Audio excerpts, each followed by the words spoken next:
Vatsimpana etin'ny pasteur Ratsianarivo Léa. Vavakintsika tompoko. Ry Andriamanitra ray zanaka ary fanay masina, ilay tomponay sy mpanjakanay. Sotranao indrindra iray midiranao mankalazanao manome voninahitra ny anaranao, tratra indray ty marainay ity.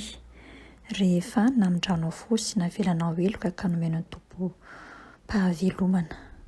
Miarabanao ampanetreteny izay Jesosy manoroka ny tongotrao masina. Tsy mendrika akory na dia hamany fikapanao kanefa ho ianao izay manantona tsy mba ho lavika eo mihitsy dia izany no asainay manantona anao amin'ity maraina ity. Ahitianao ara Jesosy ny fanainao masina ho aminay tsiraray avy ary dia sokafo ny fonay sy ny sainay ary ny fanahinay aizanay mandray ny fahatsim-panavy aminao ary indrindra iananay izany teninao izany satria Jesosy malalo izany no mitondra fahavelomana sy fiainana ho anay. Tendreo ny vavan'ny mpanomponao Jesosy anambara ny afatrao. Amin'ny anaranao Jesosy Kristy tomponay sy mpanjakanay no anandratanay sy anaovanay izany vavaka izany. Anoloranay koa ny tera sy ny hajan'ny voninahitra mandrakizay. Amen. Ry avy malala rehetra ao amin'ny tompo, manonona ny fiadanana amin'ny anaran'i Jesosy Kristy tompo ho amin'ny isan-tokantrano sy ny isam-batan'olona ary dia ampitiavana sy ampifaliana no azahoako miatrano amin'ny tokantranontsika amin'ny alalan'izao vatsim-panahy izao amin'ity maraina ity. Ny tenin'Andriamanitra izay horaisintsika dia amin'ny filasan-tsaran'ny Lioka toko 5:20, andiny fa 2:20 sy ny 2:20. L'Évangile selon Luc, chapitre 15, versets 21 et 22. Fakina amin'ny anaran'i Jesosy.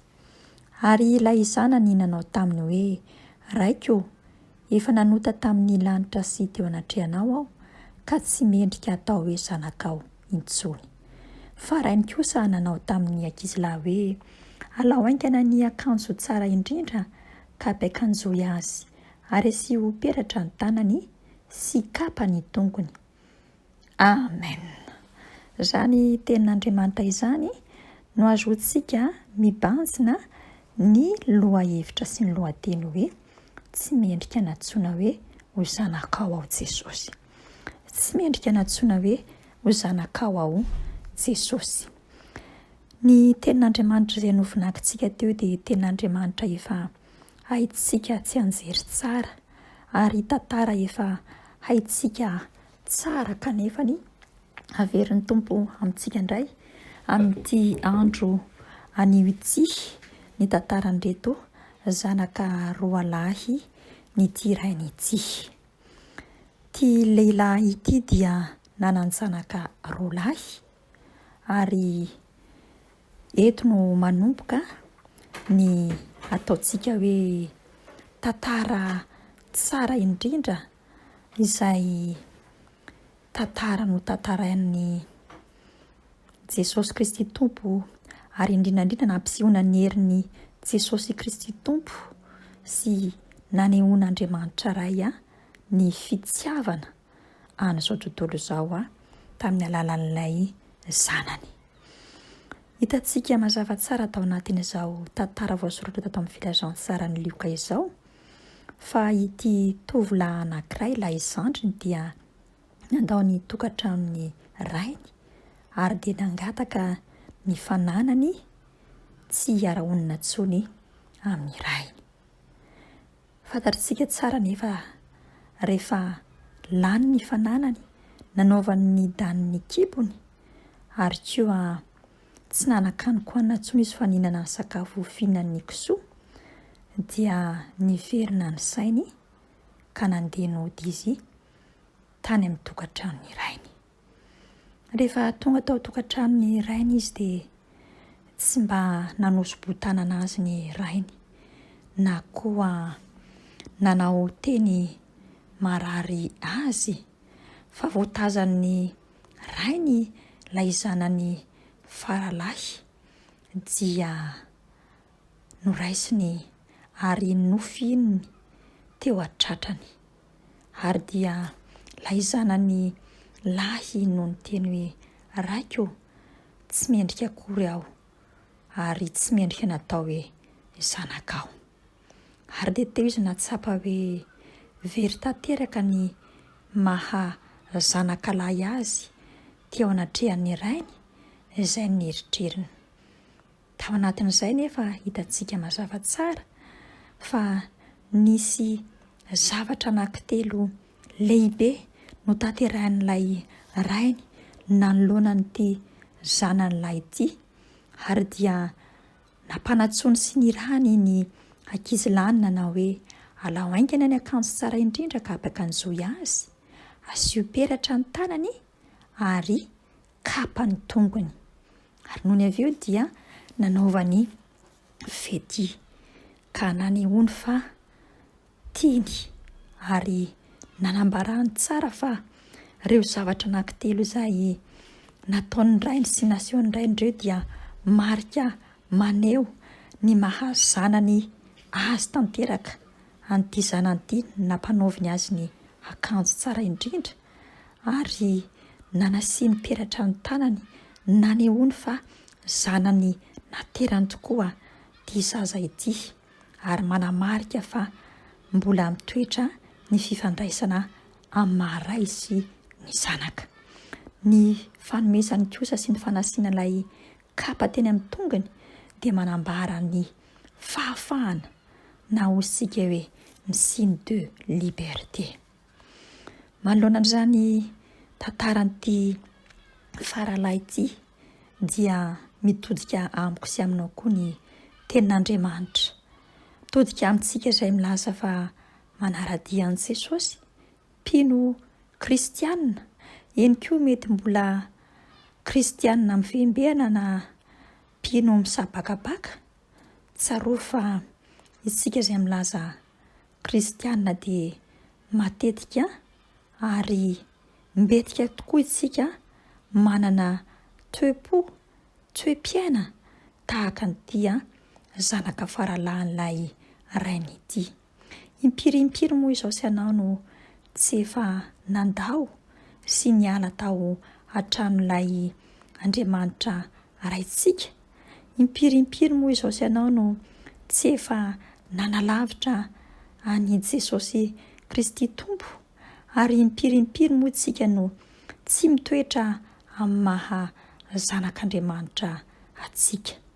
Fa inona tokoa ary no mahatonga asy anao hanalavitra any Jesosy Kristy Tompo ka ahatonga antsika hisaraka amin'Andriamanitra ray? Dia mazava ho azy fa noho ny fahafinaretantsika, noho ny filatsika ary ny firehantsika te hiaina amin'ny fiainantsika tsy misy an'Andriamanitra. Izay ny voalohany indrindra.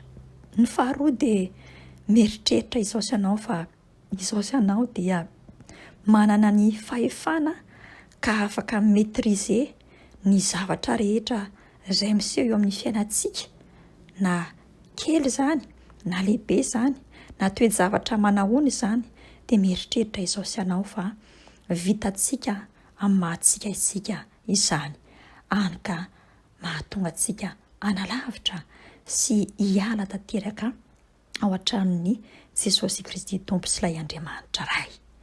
Ny fahatelo dia noho ny tahotra, noho ny ahiahy, noho ny tebiteby, noho ny tsy finoana, noho ny fakafizana izao fiainana izao, any itsika ka variana sy feno ny rehaka izao fiainana izao ka mahatonga antsika tsy hahita ny tena zava-dehibe tokony hifotorantsika.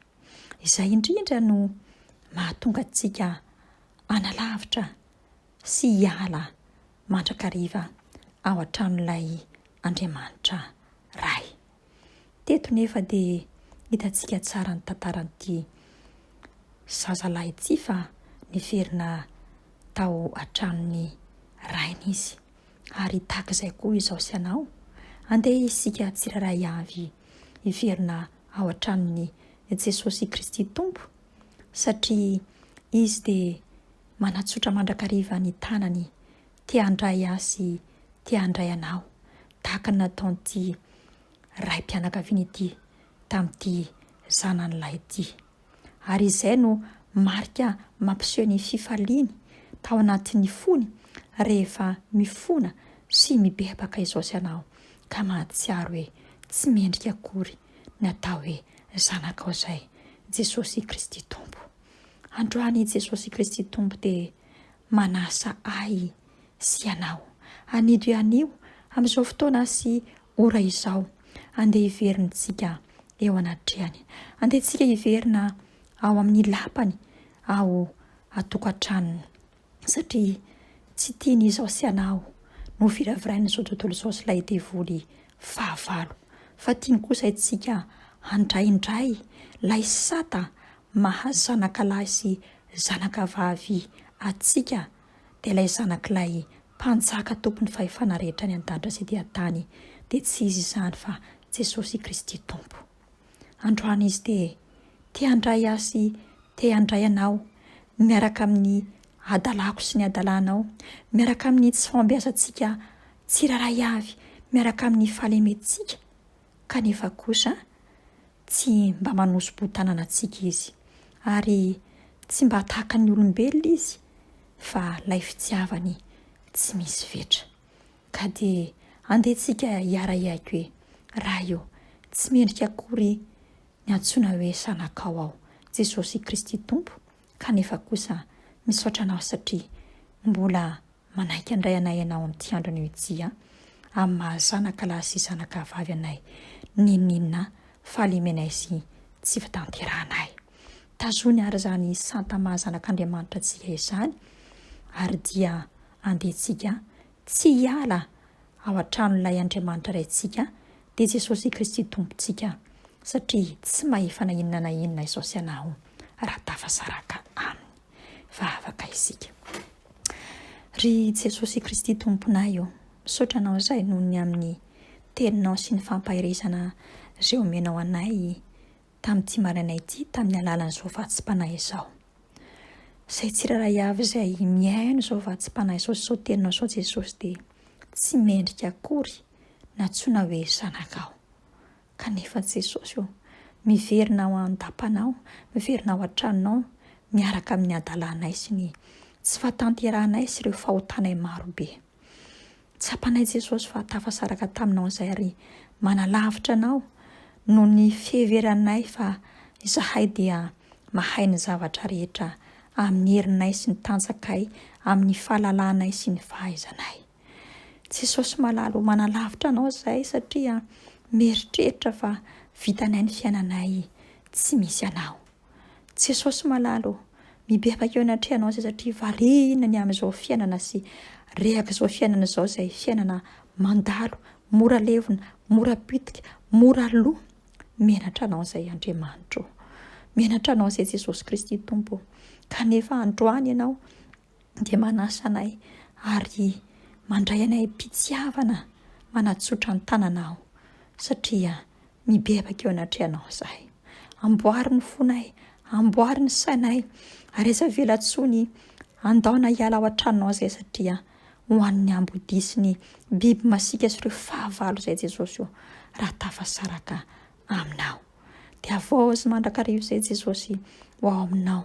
Motsa mitsany avokoa Jesosy izay rehetra tsy anao aty anatinay ahatserovanay fa zava-poana sy taimboraka mandalo avokoa izao fiainana izao. Fa ny miaraka aminao kosa Andriamanitra raha io no manana ny fiainana mandrakizay satria ianao ilay Andriamanitra fitiavana. Ary izany fiainana izany dia atolotra ao anay tsiraray avy rehefa manaiky izay niverina ao ambalanao. Misaotra Jesosy malalo, mankasitraka Jesosy malalo satria naverinao anay tsiraray avy indray ny santa mahazanakao anay. Misaotra anao Jesosy, nampikanjonao ny akanjo madio izahay marika fa zanakao, ary nasianao peratra ny tananay tsiraray avy amin'ny fifandraisantsika Jesosy Kristy Tompo, satria tianay ianao ary dia afaka koa izahay mifandray amin'Andriamanitra iray. Mankasitraka Jesosy noho ny fanomezanao anay kapa vaovao izay manambara ny fahafahana olona afaka tokoa izahay ao aminao. Ary dia aoka Jesosy izay tsiraray avy, tsy hanararaotra izany fitiavanao izany, fa andeha kosa amin'ny fanetretena, andeha sy ahatsiaro mandrakariva amin'ny segondra-piainanay ny fanatrehanao mba hahatonga anay Jesosy tsy hanalavitra ny tranonao. Mankasitrake, mankatelile, inona kosa no avalinay anao Jehovah Kristy Tompo andray ny kapoaka ny famonjena izay ka hiantso sy saotra anandritra kalaza ny anaranao ka hidera hoe voninahitra ho any amin'ny avo indrindra ho an'Andriamanitra ary ny fiadanana kosa ho an'ny olona akasitrahany. Misaotra Jesosy io ary dia ho tanterahanao tokoa ny aminay tsirairay avy ilay teninao hoe fa ity zanako ity efa maty fa velona indray ary efa very fahita indray. Misaotra Jesosy io tasony mafy izay efa tsy mahatananao ary dia tiana hainao Jesosy tsy saraka aminao izay mantra-piala ny fofona anay mantsaka manapa ao anatin'ny fonay tsirairay avy ho anao ilay tombony tompo ny dera sy ny aza ary ny voninahitra mandrakizay. Aleluia, amen.